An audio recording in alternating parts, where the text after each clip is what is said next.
वैसे मगर अगर आपको यहाँ पर मौका मिल गया और आप कह रहे हैं कि अगर यहाँ प्राइसेस कम होती हैं तो हम सेल्स टैक्स नहीं बढ़ाएं, पेट्रोलियम डेवलपमेंट लेवी बढ़ा लेंगे, वो डिविजिबल पूल में नहीं जाएगा, प्रोविंसेस को नहीं देना पड़ेगा, मगर फिर मसला ये कि आपने सेल्स टैक्स का टारगेट रखा है 3076 अरब रुपए, गुज़िश्ता हुकूमत ने रखा था 2506 अरब रुपए, 11 महीने में उन्होंने कलेक्ट किया है 2300 अरब रुपए। तो उनका इस 2300 अरब रुपए में 300 अरब रुपए सेल्स टैक्स भी है, क्योंकि उन्होंने बाद में सेल्स टैक्स खत्म किया था। तो आप ये 3076 अरब रुपए कहाँ से करेंगे जब सेल्स टैक्स लगाएंगे भी नहीं? कहाँ से आएंगे पैसे ये?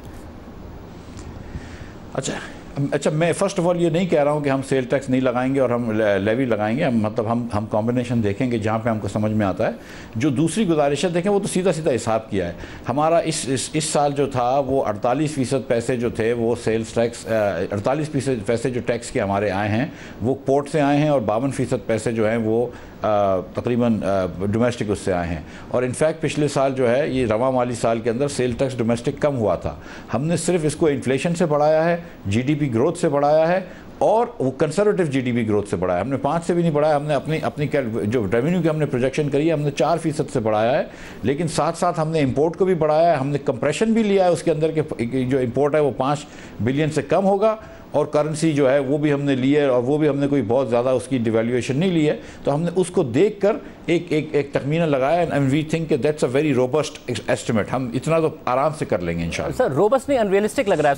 उसकी वजह क्या है? उसकी वजह यह है कि आप ठीक कह रहे हैं कि जो डोमेस्टिक सतह पर सेल्स टैक्स की कलेक्शन है 11 महीने में वो 13% कम है, मगर जो इंपोर्ट स्टेज पर टैक्स सेल्स टैक्स की कलेक्शन है वो 56% ज़्यादा है। वो इसलिए ज़्यादा है कि पाकिस्तान की दरामदाद ज़्यादा हैं। आप कह रहे हैं आप दरामदाद भी 76 अरब डॉलर से 70 अरब डॉलर पर ले जाएंगे, और उसके बावजूद सेल्स टैक्स भी ज़्यादा जमा कर लेंगे। अब दरामदाद भी कम होंगी, सेल्स टैक्स भी ज़्यादा जमा होगा, और पेट्रोलियम पर उन्होंने 300 अरब रुपये सेल्स टैक्स जमा किया था, वो भी नहीं करेंगे। नंबर एडअप नहीं हो रहे हैं, और फिर आप कह रहे हैं कि वो उनका टारगेट 2500 था, आप 3000 अरब रुपये करेंगे, कैसे करेंगे? खानदार साहब, आप इसको देखें कि एक आपने खुद ही फरमाया आपके ये महंगाई भी है 11%, आपने कहा कि हमने टारगेट रखा है, आपको ये भी होते हुए नज़र नहीं आया। आपने बताया कि इसमें सेंसिटिव प्राइस इंडेक्स कितनी बड़ी है वगैरह वगैरह। तो हम भी ये सोचते हैं ना कि थोड़ी सी महंगाई होगी तो 10-12% तो हमको महंगाई की वजह से सेल टैक्स नॉमिनल बढ़ जाएगा। हमारी अगर ग्रोथ भी होती है 4-5% भी ग्रोथ होती है तो हमको वो सेल टैक्स बढ़ेगा।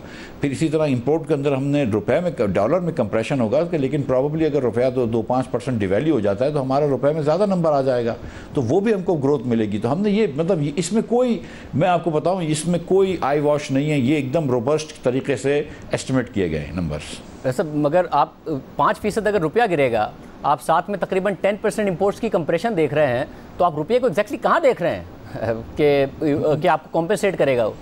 सर हम नहीं 5% हमने कहा है कि इंपोर्ट की कंप्रेशन हम कह रहे थे $5 बिलियन से कंप्रेस करेंगे मिसाल के तौर पे।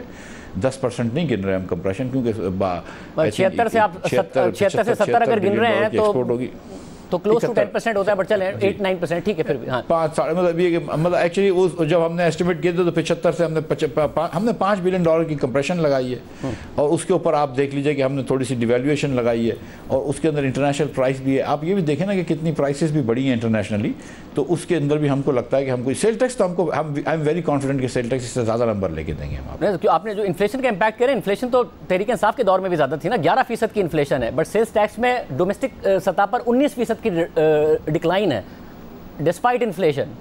तो फिर ये तो आप कैसे एक्सपेक्ट करेंगे? अगर वो लोग नहीं कर सके इसका ये मतलब नहीं कि देखें, अगर वो लोग नहीं कर सके इसका ये मतलब तो नहीं है कि हम भी नहीं कर सकेंगे। अगर वो लोग के मतलब मैं खुदा न खास्ता उनको नाअहल नहीं कहना चाह रहा हूँ, लेकिन अगर उनकी इतनी अहलियत नहीं थी तो इसका ये मतलब तो नहीं कि करंट सेटअप भी जो है वो नाअहली दिखाएगा। अगर वो जाके महंगी एलएनजी ले आते हैं, इसका ये मतलब तो नहीं कि हम महंगी एलएनजी ले आते। वो तो 4 साल के अंदर 2 टर्मिनल नहीं लगा सके, रोज़ हर 2 हफ्ते बाद लगने का था, हम तो हर चीज़ करके गए। तो आई थिंक कि इतना तो ट्रस्ट करें ना आप हमारे ऊपर कि हम अगर इन्फ्लेशन बढ़ रहा होगा, ग्रोथ आ रही होगी, तो हम टैक्स बढ़ा ही लेंगे। अगर इन प्राइसेस पर आप भी एलएनजी लेने जाएंगे तो आपको बहुत महंगी मिलेगी, तो आपको इंतजार करना पड़ेगा कि प्राइसेस कम हो, और उसका भी नहीं पता। तो आपकी पूरी की पूरी गवर्नमेंट जो है वो एंटीसिपेशन और एक्सपेक्टेशन पर चल रही है कि पेट्रोलियम प्राइसेस कम हो गई तो पीडीएल कलेक्ट कर लेंगे, और कम हो गई तो सेल्स टैक्स कलेक्ट कर लेंगे, एलएनजी गिर गई तो वो भी ले लेंगे, और बिजली का बहरान हल कर लेंगे। पूरी की पूरी आपकी एक्सपेक्टेशन पर है, और रशिया की जो वॉर है वो ख़त्म नहीं हो रही है अभी। नहीं, आपकी बात मैं माजरत के साथ कहता हूँ कि ये बात मुझे सही नहीं लग रही, दुरुस्त नहीं लग रही, देखिए, आप जब जाते हैं अगर बजट बनाने के लिए तो आप सोचते हैं ना कि इस साल जो है मैंने इतने पैसे जमा किए, अगले साल मेरी एक्सपेक्टेशन है कि इतना इन्फ्लेशन होगा, उसके बाद अगले साल एक्सपेक्टेशन होगी कि इतनी ग्रोथ होगी। तो मैं समझता हूँ कि अगर इतने पैसे इस साल जमा किए तो उससे ग्रोथ प्लस इन्फ्लेशन तो नॉमिनल मुझे होना चाहिए। इसी तरह आप सोचते हैं कि अगर इतने का इंपोर्ट हुआ है और अगर इतने का डॉलर हो जाएगा और इतने का इंपोर्ट होगा, तो इस तरह आप हिसाब करके जोड़ सकते हैं। हमने वही करा है। उसके अंदर थोड़ी से बैंड्स होते हैं। जो मैं पेट्रोलियम लेवी की आपसे बात कर रहा था कि मैं आपसे ये कह रहा था कि हम पेट्रोलियम लेवी तो थोड़ी सी बढ़ाएंगे, ऑब्वियसली हम आहिस्ते आहिस्ते लगाते रहेंगे पेट्रोलियम लेवी, लेकिन मैं ये कह रहा था कि अगर मिसाल के तौर पर थोड़ी सी प्राइस गिर जाती है तो मुझे लगाने में अंदर थोड़ी सी और आसानी हो जाएगी और थोड़ा बतदरीज तेज़ी से लगा लूँगा। लेकिन ये बात तो है ना कि अगर ऑयल महंगा हो या सस्ता हो, पेट्रोल महंगा हो या सस्ता हो, मैं अपने मुल्क को दिवालिया तो खुदा न खास्ता नहीं करने दूंगा, ना मैं नुकसान में पेट्रोल बेचने दूंगा, और मुझे कहीं ना कहीं से टैक्स तो लगा नहीं है। रोड फ्री में तो नहीं बनते, तो ये हुकूमतें फ्री में तो नहीं चलती हैं, तो मतलब कहीं ना कहीं से आपको टैक्स तो जमा करना है। तो कहाँ से टैक्स जमा करेंगे फिर?